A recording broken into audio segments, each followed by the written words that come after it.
This place is so charming, Jeff. It is. The scenery is amazing here at the Notchland Inn, nestled right in the White Mountains of New Hampshire. The Saco River runs right by the property across the street from Route 302. There's hiking trails that take you through the woods. This inn is so quaint, New England style, right in the middle of the iconic Crawford Notch. I agree. Though the scenery and setting are beautiful, we're actually here looking for a ghost. Ooh, a ghost? Inside the inn? Inside the inn, on the grounds, and in the woods around us. We've come to the Notchland Inn in search of the spirit of Nancy Barton.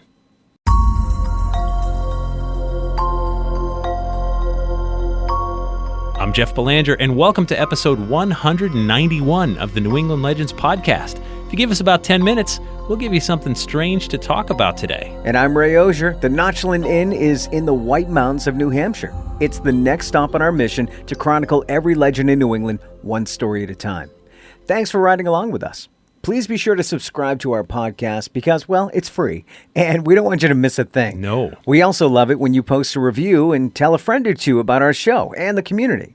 Before we head into the Notchland Inn searching for a ghost, we want to take just a minute to tell you about our sponsor, Nuati Herbals. We do. As the weather warms up, I find myself sipping more Nuati Herbals fruit teas, like their Strawberry Moon. Ooh, that's my daughter's favorite. And I really enjoy their Lemon Sun. Oh, yeah. I add just a touch of honey or sugar, and it's a sweet treat. On really hot days, I'll be making it into iced tea. Okay, now the trick to good iced tea, and our friends in the South will tell you this, is you need to make it hot first because the sugar melts differently in hot water. So grab some Nuati Herbals Lemon Sun, make it hot, add your sugar, let it steep, and then you ice it down to perfection. And being here in the White Mountains, we're going to need some Nuati Herbals No Skeeto Natural Insect Repellent. Of course. Our friends at Nuati Herbals have all kinds of great products you can incorporate into your life. These are herbal remedies from Mother Earth. Check out the Nuati Herbals website to see all of their great products, and you legendary listeners get 20% off your order when you use the promo code LEGENDS20 at checkout. Visit NuatiHerbals.com. That's Nuwati Herbals with an S.com. All right, Jeff, so we're looking for the ghost of Nancy Barton. We are, and I brought this to get us started. Oh, a map. Yep, it's a map of the region. I've never seen a ghost on a map before. No, I get that. Well, this map won't necessarily show us where the ghost is, but definitely where she's been.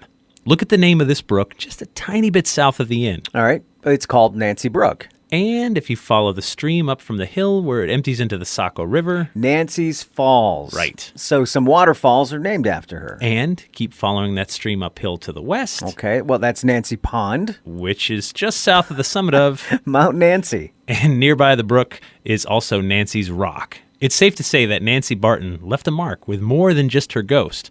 Now, to figure out why she may still be around, let's head back to the winter of 1788.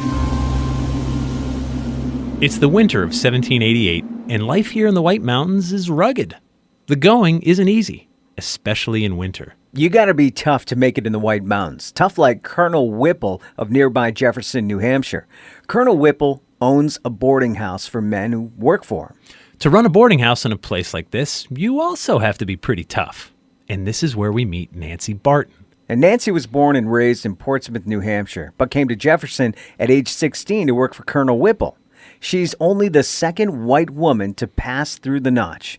Nancy does the cooking and cleaning at the boarding house. She works hard, she's smart, and considering room and board is part of her payment, she's saved almost every penny she earns. Over the years, it starts adding up. Plus, Nancy is resourceful. Now, a few summers ago, Colonel Whipple was captured by Indians. They had the colonel tied up, and that's when Nancy approached with rum for his captors. They drank themselves into a stupor, which gave Nancy the opportunity to cut Colonel Whipple free from his ropes. She's tough, no question about that. Yeah. But also kind, and considering she's the only eligible bachelorette in the building, the men in the boarding house can't help but be smitten by her.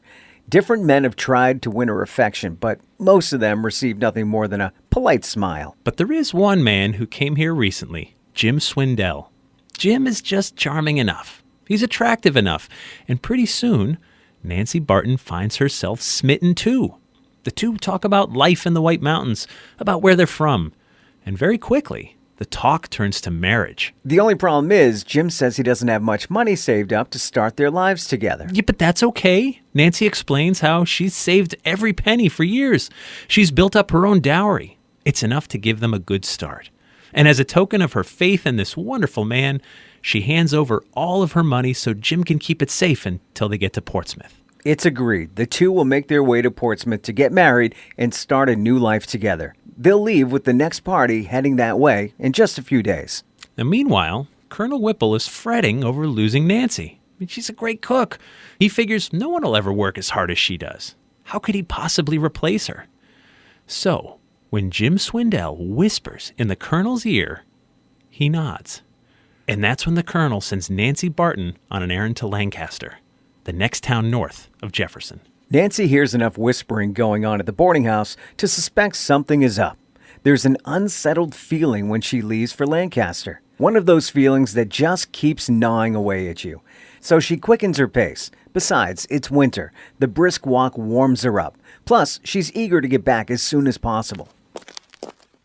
When Nancy returns to the boarding house that night, she learns that her love ran off this morning with all of her money. And to make the situation even worse, Colonel Whipple was in on it.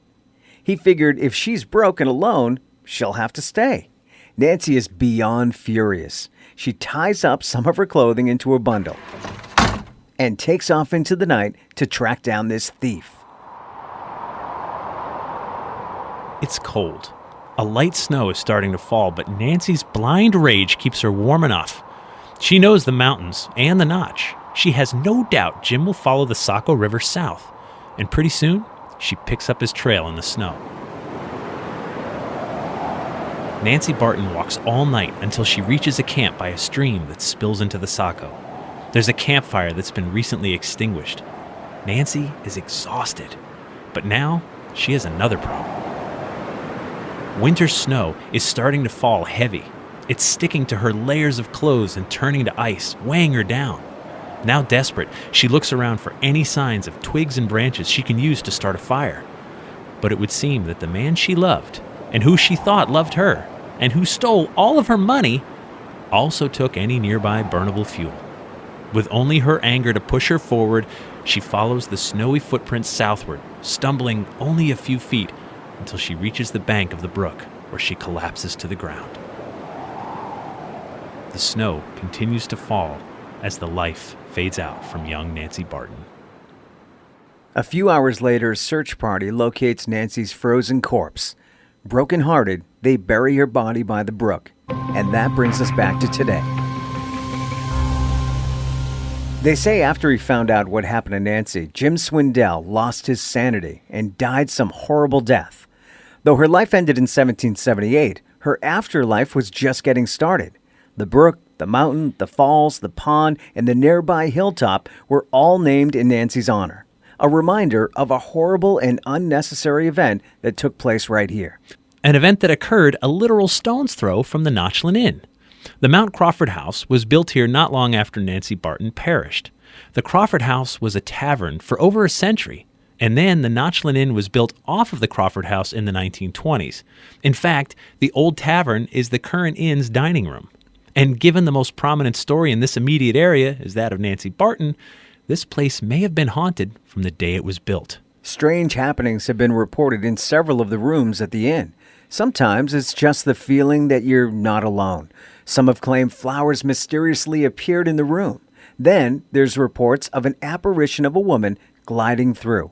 Of course, people immediately think of the betrayed woman who died right nearby. And if the names of the brook and the mountains and the rock and the falls weren't enough to remind us of what happened, a sign was placed by the trail in 1931. A sign that eventually made its way into the lobby of the Notchland Inn.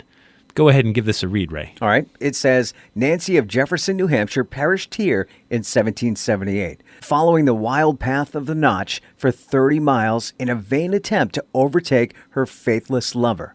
She perished in a snowstorm by the stream and is buried here. Nancy was the second woman to go through the Notch Pass. In one version of the story, it was implied that Colonel Whipple encouraged Jim Swindell to take the money and use it to join the Continental Army and fight the British for independence. And if that happens to leave Nancy broke and forced to continue to work for the colonel, then all the better. Either way, it leaves Nancy betrayed and broke at the hands of two men whom she trusted. And it leaves her scorned. Break her heart, that's one thing. Steal from her, and she'll hunt you down. Nancy was never given anything in her life. She had to work for every penny. She died trying to get back what was hers.